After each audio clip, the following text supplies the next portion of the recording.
अस्सलामुअलैकुम दोस्तों, कैसे हो। उम्मीद करता हूँ सभी खैरियत से होंगे और हमारे बताए हुए नुस्खों से खूब फ़ायदा उठा रहे होंगे। दोस्तों, आज मैं लेकर आया हूँ अपनी उन तमाम माओ बहनों के लिए जिनको लिकोरिया की परेशानी है, जिनको वाइट या पीले कलर का पानी जाता है, जिसको लिकोरिया की बीमारी कहा जाता है, जिसको आम भाषा में कमर कटना कहते हैं। जिन हमारी माताओं बहनों की कमर कटती है, लिकोरिया की परेशानी है, वाइट कलर का या पीले कलर का पानी जाता है, उसके जाने से उन हमारी माताओं बहनों को परेशानी जो होती है दोस्तों, उनकी कमर में दर्द रहता है, जोड़ों में दर्द रहता है और सर के अंदर चिड़चिड़ापन होने लगता है। वो कमज़ोर दुबली पतली हो जाती हैं, शरीर के अंदर कमज़ोरी आ जाती है, निगाहें कमज़ोर हो जाती है, मानसिकता कमज़ोर हो जाती है और जनरल वीकनेस आ जाती है। दोस्तों, बीमारी बहुत ख़तरनाक है। बीमारी चाहे छोटी या बड़ी हो, बीमारी तो ख़राबी ही होती है। अल्लाह हम सब की बीमारियों से हिफाजत अता फ़रमाए, आमीन।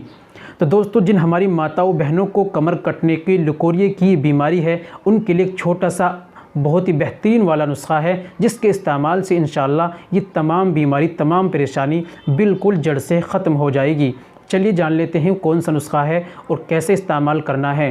तो दोस्तों, ये बताने से पहले ज़रूरी है, गुजारिश है कि अगर आप हमारे चैनल पर नए आए हैं या अभी तक आपने हमारा चैनल सब्सक्राइब नहीं किया तो जल्दी से चैनल को सब्सक्राइब कर लें दोस्तों, और हाँ, बेल आइकन पर ऑल पर ज़रूर प्रेस कर लें और वीडियो को एक प्यारा सा लाइक कर दें। चलिए शुरू करते हैं, जान लेते हैं आज के नुस्खे के बारे में। दोस्तों, आपको लेना है दालचीनी 10 ग्राम और दूसरी चीज़ आपको लेनी है कुश्ता बेज़ा मुर्ग 10 ग्राम। तीसरी चीज़ दोस्तों आपको लेना है तुख्म ताल मखाना, यानी ताल मखाने के बीज 10 ग्राम।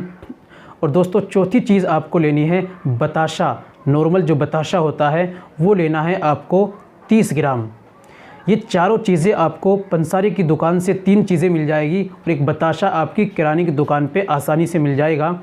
इन चारों चीज़ों को आपको कूट पीस कर बारीक ग्राइंडर कर एक सफ़ूफ बना लें और सारी दवाई को अच्छी तरीके से मिश्रण कर लें और सुबह में आधा चम्मच दूध के साथ में इस्तेमाल करें और आधा चम्मच शाम को इस्तेमाल करें। 2 वक्त में इस्तेमाल करें और कुछ परहेज़ भी करें। परहेज़ गर्म चीज़ों का करें, यानी खटाई का परहेज़ करें और अंडे मांस मछली का परहेज़ करें। तासीर में जो गर्म होती हैं वो चीज़ें ना खाएं। और दोस्तों, चाय का बिल्कुल परहेज़ करें। इनका परहेज़ करें और दवाइयों का इस्तेमाल करें। इंशाअल्लाह हमारी माताओं बहनों को जो परेशानी है ये बिल्कुल ख़त्म हो जाएगी। दोस्तों, दवा भी करें और दुआ भी करें, इंशाअल्लाह तमाम परेशानी और बीमारी बिल्कुल ख़त्म हो जाएगी। नमाज़ पढ़ें, अल्लाह से दुआ करें, इंशाअल्लाह तमाम परेशानी ख़त्म हो जाएगी। दोस्तों, आज के लिए इतना ही काफ़ी है। मिलते हैं अगली वीडियो में, नेक्स्ट वीडियो में एक और नए नुस्खे के साथ। तब तक अपना और अपनी सेहत का ख्याल रखें दोस्तों। खुदा हाफिज़।